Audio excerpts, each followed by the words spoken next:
أعوذ بالله من الشيطان الرجيم بسم الله الرحمن الرحيم السلام عليكم ورحمة الله وبركاته.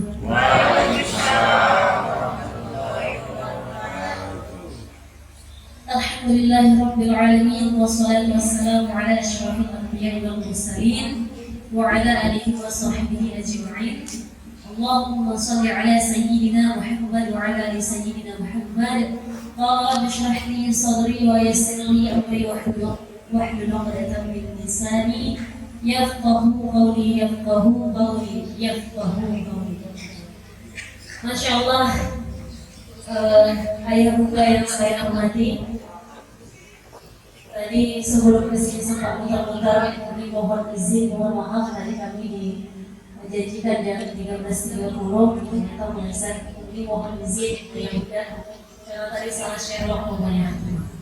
Jadi mutar-mutar sampai ke Podomoro sana tadi nyampe. Iya, mutar lagi. Alhamdulillah, ini kesempatan yang sangat luar biasa. Saya sangat bersyukur bisa berhadir di tengah-tengah ayah bunda. Ini yang tentu semuanya adalah yang saya hormati, yang tidak bisa sebutkan satu persatu. Inilah indahnya Islam, ya. Tidak kenal pun kita tetap merasakan persaudaraan yang ketat dan kental, karena kita satu keimanan, satu Nabi, satu Tuhan, dan satu kitab, yaitu Al-Quran. Dan tadi izinkan saya kembali memperkenalkan diri. Perkenalkan, nama saya Karyani, Bapak Ibu sekalian. Asal saya dari Aceh Sikil, Pulau Banyak. Ya. Pernah kami ke sana. Udah pernah ke sana, Masya Allah. Nanti kembali lagi Bapak Ibu ya, kita kembali ke sana lagi. Iya. Kemudian saya merupakan anak tunggal dari ayah bunda saya. Kemudian sekarang lagi berkiprah di Medan, ya, sedang proses penjualan S2, insyaallah mohon doanya. Dan sekarang lagi berkhidmat musyrifah di Yayasan Miftahul Jannah, salah satu ustazahnya si Azhar. Baik ya bunda, saya coba tanggapi. Nomor HP-nya boleh nanti kita di-share sama Azhar aja ya. Ya. Baik bunda, sebenarnya saya sangat masih kurang layak berada di tengah-tengah ayah bunda. Jadi ketika saya disampaikan oleh mama bunda Azhar kemarin, saya pikir kalau arisan itu yang saya tahu mama gitu. Biasa kita masih ada di tengah-tengah bunda-bunda. Jadi Masya Allah luar biasa, satu kesempatan tanpa menggunakan rasa hormat dan tidak bermaksud untuk mengajari. Dan ayah bunda semua di sini kita berbagi saja, sharing saja. Kami juga masih banyak belajar tentunya. Ayah bunda yang saya hormati, pada kesempatan yang berbahagia ini ada satu hal yang harus kita sadari terlebih dahulu. Tadi saya dengar ini persatuan saudara Syirok ya Pak, yang di Medan, Masya Allah sekalian. Satu hal yang harus kita sadari bahwasanya sadar gak sadar, ya, Allah itu menyatukan kita hadir di tempat ini, duduk mendengarkan tausiah itu bukan karena, kalau kata orang apa, tidak sengaja gitu. Ya, artinya tidak ada satu kejadian pun yang Allah tetapkan dalam hidup kita tanpa ada maksud tertentu dan hal-hal tertentu yang ingin Allah sampaikan kepada kita. Nah, hari ini mungkin ayah bunda Allah pilih duduk di sini. Ya bukan, saya yakin semua di sini belum hadir Bu ya. Ya Pak ya, tentu masih banyak lagi. Nah, ini semestinya menjadi koreksian bagi kita. Ya, ternyata di waktu-waktu yang ahad ini, ya, masih banyak orang yang memilih untuk bermain, berlibur, mungkin dengan keluarga kecil. Tapi Allah memilih ayah bunda saat ini berada di sini itu bukan karena tanpa sebab ayah bunda. Ada yang ingin Allah perdengarkan kepada kita, ada yang ingin Allah tumpahkan kepada kita. Mungkin salah satunya adalah saya. Akhirnya pada hari ini kita bertemu, kita berjumpa, tentu nanti dari sekian lebarnya penyampaian yang saya sampaikan, ada hal-hal yang mungkin salah satunya akan ayah bunda katakan, oh iya ya. Atau mungkin ada hal baru yang nantinya akan ayah bunda komentari, gitu. Jadi yang muda sekalian, sepanjang jalan tadi saya memikirkan satu hal, bahwa saya juga merupakan salah satu guru dari Ananda Askar. Jadi ini bersharing aja Pak ya. Saya bersama guru di Miftahul Jannah. Di situ saya berpikir begini, saat anak-anak saya lihat anak-anak banyak mengeluh, ya, tidak tahan dengan aturan, tidak tahan dan sebagainya. Saya malah mengatakan dalam hati, ya Allah, sangat beruntung orang tua yang memasukkan anak-anaknya ke pondok pesantren. Kenapa Bapak Ibu sekalian?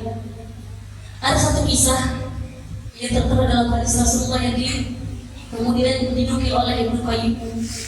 Apa disebutkan di situ? Bahwasanya, ya, ketika di akhirat kelak ada orang tua yang semasa hidupnya itu sangat taat kepada Allah, sangat taat, rajin berpuasa, rajin bersedekah, rajin bersilaturahim, ya. Akan tetapi ketika di akhirat kelak gagal masuk surga karena anaknya. Kenapa ayah bunda? Ya, anak ini terkadang bisa menjadi rahmat kepada kita, bisa juga menjadi laknat kepada kita. Kenapa ayah bunda sekalian? Ya, saat orang tua yang paling tinggi di dunia, ketika di akhirat hendak memasuki surga, itu Allah tahan itu. Tak jadi. Kenapa ya bunda? Di saat anaknya mendapatkan prosesi, ya, bagian hisab, itu dihisab tuh. Anaknya itu selama di dunia itu bermaksiat aja, berjudi, sholat tidak, handphone aja 24 jam. Disuruh orang tua dibentak, orang tua bilang A, nadanya sudah sampai ke Z. Biasanya anak-anak sekarang, nah, sholat apa sih nak? Kan biasa gitu ya, nadanya lebih tinggi dari kita orang tua anak-anak sekarang. Ya, berjudi, Bapak Ibu sekalian, mencuri, berzina, nauzubillah min dzalik. Tapi itulah bacaan anak ini sampai dia, sehingga ketika diadili di akhirat ayah bunda, apa yang terjadi? Si anak ngotot ayah bunda sekalian. Ya Allah, saya nggak mau masuk neraka sendirian ya Allah. Kenapa? Karena selama memang benar orang tua saya itu adalah orang yang adil ya Allah. Orang tua saya itu adalah orang yang tak pernah tinggal sholatnya ya Allah. Orang tua saya itu ya Allah selalu datang bersilaturahim dengan saudara-saudaranya ya Allah. Orang tua saya itu sangat rajin bersedekah ya Allah. Orang tahfi selalu memberikan ya kepada orang-orang yang tidak mampu, selalu disantuni, kepada anak yatim selalu diberikan bantuan-bantuan ya Allah. Tapi ya Allah, dia tidak pernah mengajak saya untuk sholat. Dia memang pergi ke majelis taklim, tapi dia tidak pernah mengajak saya ya Allah. Dia memang pernah sering mempegang sajadah yang di tengah malam, memohon kepada, tapi tidak pernah mengingatkan saya ya Allah. Dia memang paham tentang tauhid ya Allah, tapi tidak pernah mengajarkan saya ya Allah. Itu kata sekarang. Ternyata setelah dibuka oleh malaikat buku-buku, catatan-catatan dosanya, catatan-catatan pengakuannya selama di dunia. Ya, kita ini kan ada buku masing-masing ya Pak. Buku hitam, buku putih kita yang akan nanti Allah bukakan di yaumil mahsyar. Ternyata benar Bapak Ibu sekalian, ayah dan ibunda yang taat ini tadi di dunia ternyata memang tidak peduli sama sekali dengan pendidikan anaknya selama di dunia. Sehingga apa yang terjadi? Stop, kata malaikat, tutup pintu surganya. Sehingga apa terjadi? Allah tarik itu orang tua dan neraka beserta anaknya. Jadi ayah bunda sekalian, jangan pernah menggolek terhadap pendidikan seorang anak. Ini yang saya katakan. Kenapa saya datang seperti saya sebagai seorang anak dulu juga merasa terkekang ketika di pesantren ayah bunda, merasa tidak. Jadi ayah bunda yang sekarang ananda kita yang berada di pondok di pesantren, saya sangat apresiasi, ya, bersyukurlah ya bunda. Setidak-tidaknya sholat 5 waktunya sudah terjamin, tidak tinggal. Jangan dulu kajian terlalu jauh-jauh ya bunda. Harus isi filenya, ya tingginya tinggi, jangan dulu terlalu jauh, apalagi terus 30 juz itu juga penting. Tapi selagi lima waktunya tidak tinggal, suaranya tidak lebih tinggi dari ayah bunda, itu sudah merupakan nilai yang sangat luar biasa. Oh, Ustazah, apakah memang karakter anak itu mesti yang baik itu hanya didapatkan di pesantren saja? Oh, anak pesantren juga saja di kampung saya banyak juga yang gitu-gitu, banyak juga yang salah, banyak juga yang masih bentak orang tuanya, banyak juga yang masih tinggal sholatnya ayah bunda. Banyak sekali saat ini orang berpikir bahwasanya pendidikan itu udah seperti laundry saja ya bunda. Ya, kita masukkan badan kotor, ya, dimasukkan mesin cuci, kucuk-kucuk sebentar, kemudian langsung bersih bisa dipakai lagi. Tidak ya bunda. Pendidikan itu ada prosesnya. Makanya saya mengajak ini diri kita, pendidikan utama anak ada di dalam rumah kita. Ya. Sampai ada ungkapan al-ummu madrasatul ula.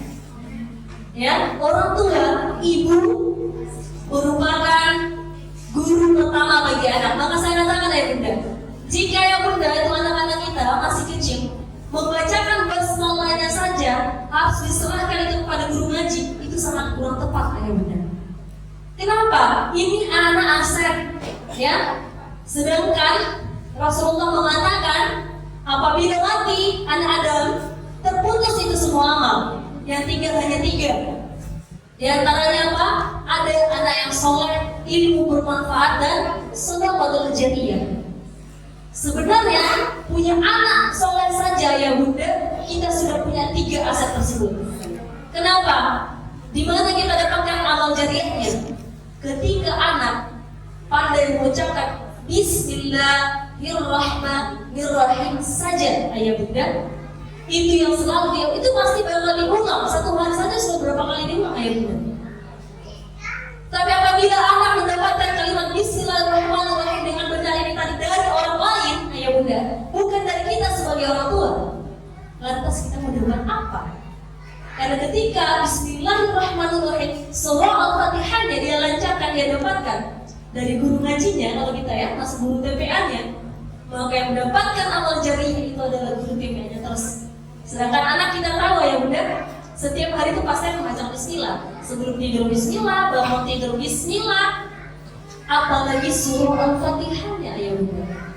Maka guru saya mengatakan urusannya, nanti kalau punya anak, ya begitu besar itu, abata sajanya Iqra itu kalau bisa mamanya aja yang ngajarin ya, jangan dikasih ke orang dulu. Kenapa? Itu dasar, itu aset. Ketika dia tahu dia terus mengamalkan dalam hidupnya, maka pahalanya terus mengalir. Itulah yang dinamakan amal jariyah. Nah sekarang kita banyak keliru di situnya. Ketika anak-anak kita sudah mulai besar, sudah mulai bisa dimasukkan pendidikan, ya orang tua sibuk mencari kerja, mencari dunia, mencari nafkah, ini kita serahkan kepada orang lain. Kalau saya diserahkan anak yang seperti itu, saya senang ya bunda. Kenapa? Itu aset terbesar saya. Ya. Jadi hal ini ya menjadi tantangan dan nasihat tersendiri bagi kita yang muda mestinya. Ya. Ini sama-sama menjadi tepuk pundak kepada kita semua, mengingatkan bahwasanya pendidikan awal anak berada terbentuk dari rumah. Jadi jangan tanyakan ini kenapa anak semakin bandel, ini anak kok susah kali diatur. Jangan salahkan gurunya dulu ya bunda. Kita koreksi dulu nih di rumah ada apa sih? Ya, orang yang bijak adalah orang yang memeriksa diri dulu, mengaca diri dulu sebelum memberikan kaca kepada orang lain. Ya kenapa saya sampaikan penting bunda, dimanapun saya berada selalu saya ingatkan.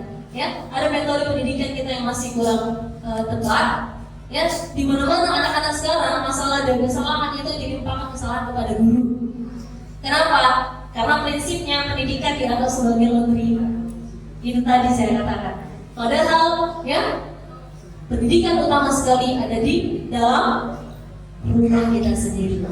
Ya, bagaimana karakter seorang anak itu mencerminkan bagaimana pendidikan dari orang tuanya. Ayo bunda yang saya hormati, kemudian saya menyampaikan ya bunda. Ya, saat ini ya dari bangun tidur kita sholat subuh ya bunda ya, baca Quran bagi yang sempat, zikir apalagi yang ke masjid, pahalanya besar nggak ya bunda? Besar. Menyambung silaturahim, pahalanya besar nggak ya bunda? Besar sekali ya bunda. Bunda-bunda saya di sini menutup aurat dengan baik, besar nggak pahalanya? Besar. Ya. Ayah-ayah yang meninggalkan kafe-kafe nongkrongnya hari ini memilih ke sini untuk majelis ta'lim atau silaturahim, besar nggak pahalanya? Besar. Ayah bunda tapi tahu nggak? Pahala yang besar kita ini, ya, ada nggak yang bisa jamin sampai nanti maghrib ini masih menjadi milik kita pahalanya? Gak usah maghrib deh, pas bubar dari sini aja kira-kira masih jamin nggak pahala kita yang besar itu masih jadi milik kita? Jamin nggak bu? Jamin pak? Masya Allah, jamin. Iya, kalau saya mengatakan saya ragu pak. Kalau masih di sini aja jamin pak. Saya bahkan mengatakan di sini pun kita pun saya nggak jamin masih milik kita. Kenapa pak? Kenapa itu bu? Mulut. Lidah memang selalu dikatakan lidah tak bertulang, betul bu? Tapi gara-gara lidah ini tidak sedikit hati orang yang terluka, betul? Gara-gara lidah tak bertulang ini tidak sedikit rumah tangga yang retak, betul? Gara-gara lidah yang tak bertulang ini tidak sedikit orang-orang menjadi berantem satu sama lain, betul ya pak ya bu? Kenapa? Apa yang disebabkan itu? Ya, ini lidah tidak senang sekali melihat orang lain senang. SMS susah melihat orang senang, senang melihat orang susah bu. Di sini mah saat ini aduh, makanya saya bilang sampai ingat apa yang mau menikahi Robiul Ghazali, Hasan Al Basri, ya Hasan Al Basri mengungkapkan apa bapak ibu? Andai mencuri itu bukan sebuah yang diharamkan oleh Allah, saya ingin mencuri kata beliau. Terus khodamnya bertanya, kenapa seperti itu? Imam besar kok ngomong seperti itu. Kenapa? Karena kalau saya mencuri, pasti satu kampung ini akan mencaci saya. Pasti satu kampung ini akan menghujat saya. Dengan begitu, saya mendapatkan pahala secara gratis. Kemudian sedangkan saya dalam 1/3 malam saya akan memohon ampunan kepada Allah Subhanahu wa taala. Ayah bunda yang saya hormati, ya sederhana sebenarnya ya. Kalau kita mengingat ya, mendalami sebenarnya orang yang digosipi, orang yang difitnah itu mendapatkan ruang pahala yang besar, maka saya pikir kita semua di sini nggak usah capek-capek deh, ya. Ini misalnya ada yang nggak datang, bu ya. Misalnya katakanlah si Fulan lah nggak datang. Terus ibu-ibu ngomong di sini, ya. Katakanlah dia sedang di rumah sedang tidur nih, tidur siang gitu. Nggak datang silaturahim ke sini. Secara teori mestinya lebih banyak pahala siapa? Dia yang tidur sana apa ibu yang kesini menyambung silaturahim? Yang di sini ya menyambung silaturahim, mendengarkan ceramah, mendapatkan ilmu, ya. Tapi pada kenyataannya bapak ibu bisa dia itu yang tidur di sana, ya, lebih mendapatkan pahala yang banyak, sedangkan dia tidur aja. Kenapa? Ini nih gara-gara di sini. Jadi pahala-pahala kita yang tadi subuh tadi, ya, mendengarkan ceramah ini bisa kita ke dia semua. Kenapa? Tengoklah si Bulan tuh ya, nggak berubah-ubah akhlaknya dari dulu. Kenapa? Disambung satu lagi. Asal kita silaturahim bertemu di sini, nggak pernah dia datang itu. Kenapa? Iyalah pula, disambung satu lagi. Iyalah pula suaminya. Ini biasa ada kumpulan duitnya juga di ya. Ada TTL lah setelah biasa beda. Ada apa ya? Ada kas-kas gitu kan. Disambung atau iyalah pula suaminya malas sekali bekerja. Iya, bukan sebenarnya keturunannya itu, bukan dia aja, bukan keturunan. Memang keturunan malas itu, dari neneknya, buyutnya, ini yang malas itu. Udah berapa orang kamu? Udah satu keluarga besar ya. Udah gitu bukannya anaknya begitu. Udah kenal lagi anaknya. Iya, di luar Sepiro ya, nggak di sini tentunya ya. Ya. Saya yakin juga bukan di sini. Tapi begitulah contohnya Bapak Ibu sekalian. Artinya apa? Kita yang sudah memperjuangkan pahala silaturahim, ya, berbagi, mengaji, berzikir tadi, seketika pahala kita itu yang ditransfer kepada dia yang sedang tidur aja di rumah. Kenapa? Hadis Rasulullah SAW, riwayat Bukhari Muslim. Kata Rasulullah ketika sedang berkumpul dengan sahabatnya, apa yang kata beliau? Wahai sahabatku, di akhirat nanti ada orang yang merugi. Tahukah kalian siapa yang merugi itu? Kata Rasulullah dengan istilah muflis. Tahu kalian apa muflis itu? Apa kata sahabat? Ya Rasulullah, muflis itu, orang yang merugi itu, muflis itu artinya bangkrut, Bu. Orang bangkrut itu ya Rasulullah, saya tahu ya Rasulullah. Kata sahabat. Apa itu? Ya? Orang yang bangkrut itu ya Rasulullah, orang yang punya bisnis besar, kemudian jatuh ya Rasulullah, habis gulung tikar ya Rasulullah, itulah dinamakan bangkrut ya Rasulullah. Menyambut sahabat yang satu lagi, yang setahu saya Rasulullah bangkrut itu orang yang banyak hartanya, banyak emas kemudian habis, ya, baik itu habis karena dicuri maupun itu habis dikarenakan disedekahkan kepada orang lain yang tidak bermanfaat. Kemudian apa? Sama Rasulullah, wahai para sahabatku, muflis itu bukan itu yang saya maksudkan, wahai sahabatku. Jadi apa ya Rasulullah? Orang yang bangkrut itu di akhirat nanti adalah orang yang selama hidupnya di dunia berzakat, selama hidupnya di dunia dia berpuasa, selama hidupnya di dunia dia bersedekah, selama hidupnya di dunia dia sholat malam, sholat 5 waktu tepat waktu. Akan tetapi mulutnya memfitnah saudaranya, akan tetapi dia menzalimi orang lain, akan tetapi dia memakan hak anak yatim, kata Rasulullah SAW. Maka ini di akhirat dikatakan orang yang bangkrut, wahai sahabatku, kata Rasulullah. Terus bagaimana orang itu di akhirat ya Rasulullah? Iya, nanti di akhirat dia akan datang berlutut kepada Allah. Ya Allah, mana pahala zakatku selama di dunia? Ya Allah, mana pahala sedekahku selama di dunia ya Allah? Ya Allah, di dunia saya sholat malam, ya Allah, mana pahala-pahalamu itu ya Allah? Apa kata Allah? Bukankah engkau di dunia sholat supaya dilihat oleh si fulan? Bukankah engkau sudah dapat pujian? Bukankah selama di dunia engkau berzakat hanya untuk biar kenapa orang lain engkau dermawan? Maka engkau sudah mendapatkan tidak dermawan. Bukankah di dunia engkau menyantuni anak yatim supaya engkau dipuji dan engkau pamormu naik? Dan itu sudah kau dapatkan di dunia. Lantas apa yang kau harapkan dari akhirat, kata Allah? Bukankah di dunia engkau menzalimi teman-temanmu? Bukankah di dunia engkau menzalimi saudaramu? Dia tidak bersalah, kau fitnah dia. Terus bagaimana ya Rasulullah prosesnya, kata para sahabat? Orang yang memfitnah orang lain dengan lisannya, maka pahalanya akan diambil oleh Allah, ditimpakan kepada orang yang difitnah.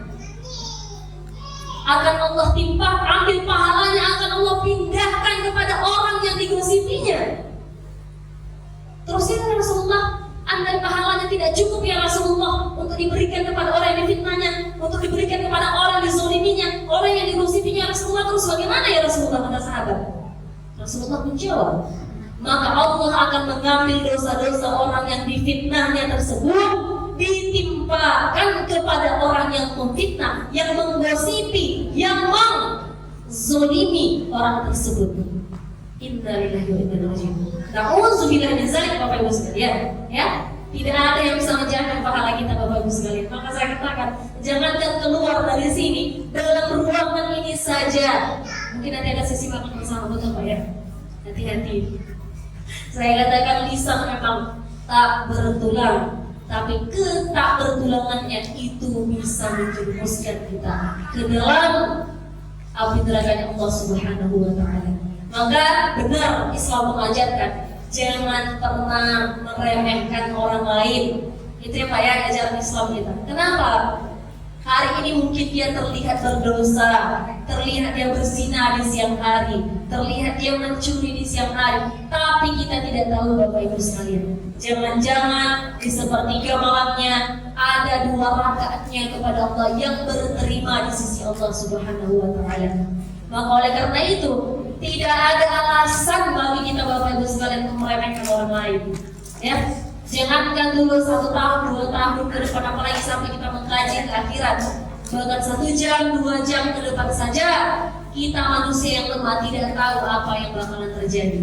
Prediksi Bapak Ibu sekalian, jangan-jangan ya prediksi kita tadi setelah dari sini kita akan pulang misal, ya pulang ke rumah jam 6 sore nyampe di rumah. Jangan-jangan di tengah jalan entah apa kejadian ya, entah apa lagi ada acara kita tidak tahu. Ya, sama seperti kami tadi, Bapak Ibu sekalian, ya prediksi kami jam 2 harus ada di sini. Iya, kami tadi mengira begini, ya dekat kok, ya, naik kereta juga bakalan cepat. Ternyata kata Allah, ya kami bukan tidak tahu tuh mana yang namanya apa namanya simpang limun, bukan tidak tahu Bapak Ibu sekalian, tapi kan terlalu fokus kepada map, ya kepada map diarahkan kepada Allah diam aja. Udah sampai jalan di Balik baru sadar, kayaknya nggak mungkin lah gitu. Kok berlawanan arah baru sadar di situ. Kenapa?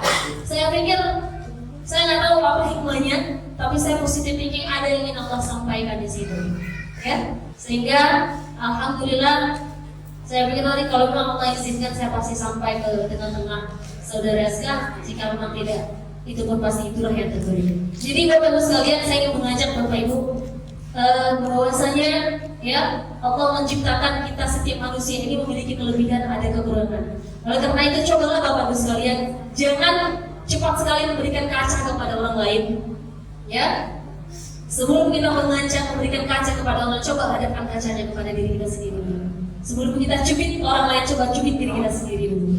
Itu poin pertama. Yang kedua adalah ya tidak ada yang bisa menjamin pahala yang kita buat ini akan menjadi milik kita selagi lisan kita, hati kita tidak bisa kita jaga, tidak bisa kita kontrol Bapak Ibu sekalian. Ya, yang ketiga adalah anak tadi. Anak merupakan aset yang sangat berharga ya Bunda. Ya, jadi pikirkanlah ya Bunda, bila ingin masih kecil anak masih ikro, ingin memberikannya langsung kepada guru ngaji. Tapi saya nggak pandai Ustazah. Abada saja huruf hijaiyah itu, saya pikir ayah Bunda tidak ada yang tidak mampu. Iya kan ya Bunda ya? Saya pikir ini bisa kita ajak ya anak-anak kita, cucu-cucu kita, supaya bisa memang kalau bisa kita sendiri dulu di rumah lah yang mengajarkannya, supaya ya salah satu poin dari hadis Rasulullah SAW itu yaitu anak yang soleh dan juga amal jariah tersebut ada di kita ya Bunda. Mungkin kalau kita membangun masjid kita belum mampu ya Bunda. Mungkin kita belum memiliki kemampuan untuk itu, ya. Kita belum mampu untuk memberikan membangun rumah tahfiz ya Bunda seperti mereka orang-orang lain.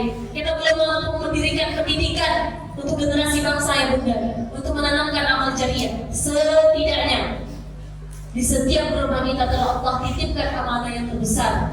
Maka apa salahnya kita memandang aset yang sudah ada, kita pelihara dan kita didik sebaik mungkin ya Bunda. Oh ya, saya mau tanya ini sampai jam berapa ya? Jadi kalau ditulisin saya masih banyak bahan soalnya.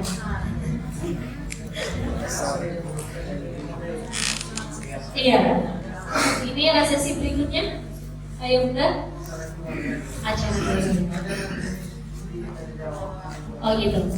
Baik, saya pikir 3 poin yang saya sampaikan tadi saya padatkan di sini dulu. Nanti saya khawatir terlalu banyak saya berbicara, akhirnya pahala saya berpindah pulang ke ayah Bunda. Amin. Takut menyeleweng, banyak bicara banyak salah katanya. Oke, baik ayah Bunda, saya padatkan poinnya sampai di sini. Saya harap ya pertemuan kita begitu dramatisnya pertemuan kita hari ini, ya panjang lebarnya pembahasan kita tadi tidak hanya sekedar kayak atau tidak sehingga apa bahasa Mandailing bahasa Bataknya ya. Saya lupa. Ini orang Batak nih, baru harap.